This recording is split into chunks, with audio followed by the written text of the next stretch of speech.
Hey guys, welcome to Harvesting Strength. So today what we're going to talk about is Will.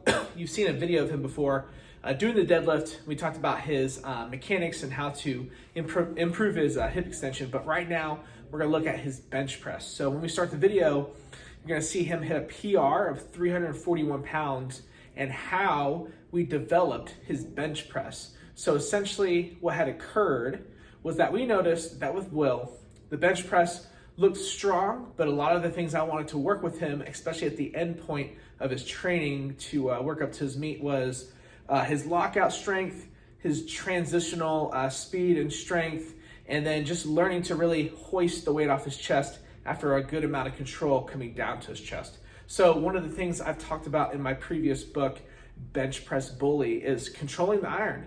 So when we see people bench press, a lot of times you see them come down to the chest and just blow up their sternum with a complete disregard to their body.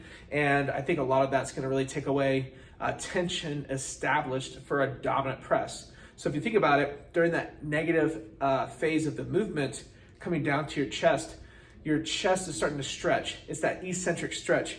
And when that happens, energy through that movement is being created through elastic potentiation. So essentially, it's kind of like a rubber band. When you pull a rubber band to hit that person next to you in classroom who's been bothering you and pestering you since second grade, when you pull that band back, as much as you pull back is as much speed is going to come off of it. Now, do our muscles act exactly like this?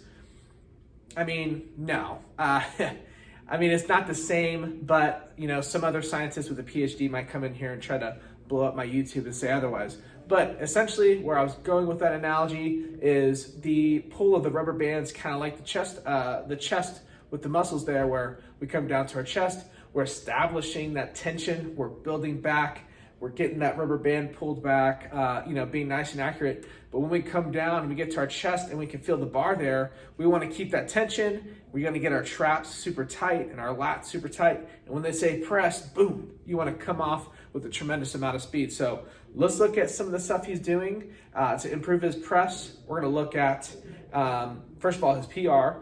We're going to look at the dead band resisted bench press. And then afterwards, we're going to look at the hanging band bench press. And then at the end, we're going to look at the isometric push with the speed bench press at submaximal weight.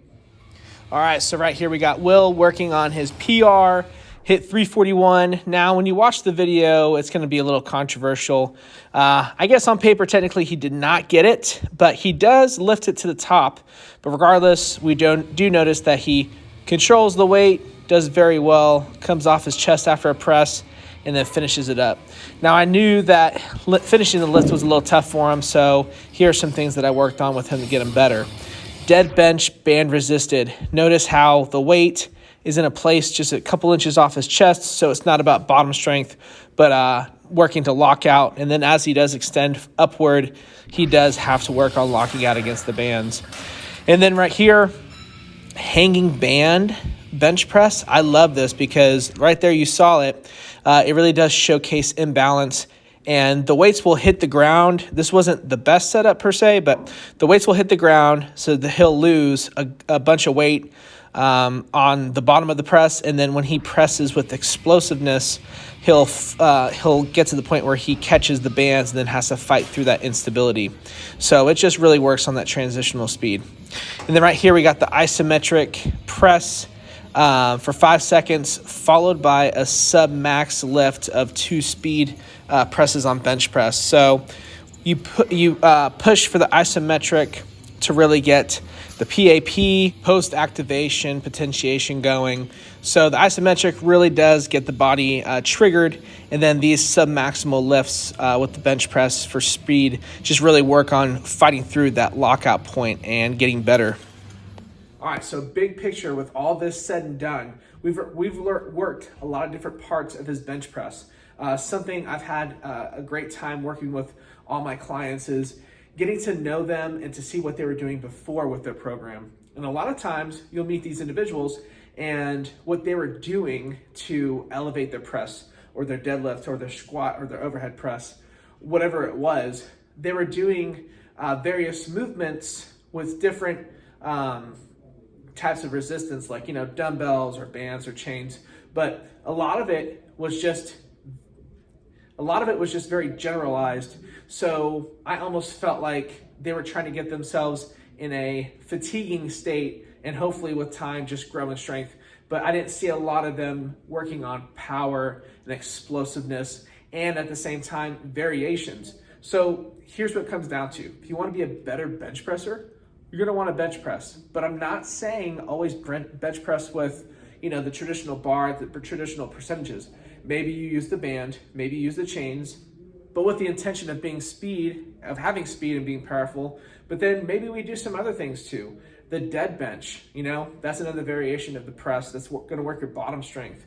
Maybe we do the mini hanging bands on bench press to help you learn to transition through your press. Maybe we use the hanging bands like you saw in my video to help with, once the speed comes off, catching those bands and then having to fight through that mid-range press. Essentially what I'm saying is, if you are someone who is looking to elevate your performance, don't be scared to, if you want to be a better bench presser, continue to bench press. Don't feel like, oh, do I need to, do this? Do I need to work more incline? Do I need to do more decline? Should I do that cool gimmicky move I saw on that one person's Instagram who had 3 million followers? Don't worry, don't overthink.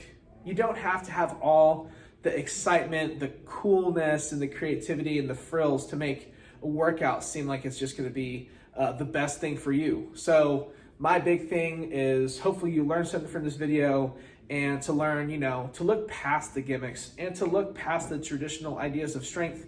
And although I said don't be creative, maybe you should be creative with just looking at your movement itself.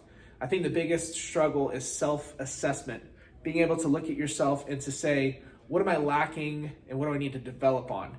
So I think overall, the summary of what I'm trying to state in this moment is self-assess, learn where you could develop, and go attack it. Don't feel like you have to do those traditional strength movements when they might not meet the needs of what you need.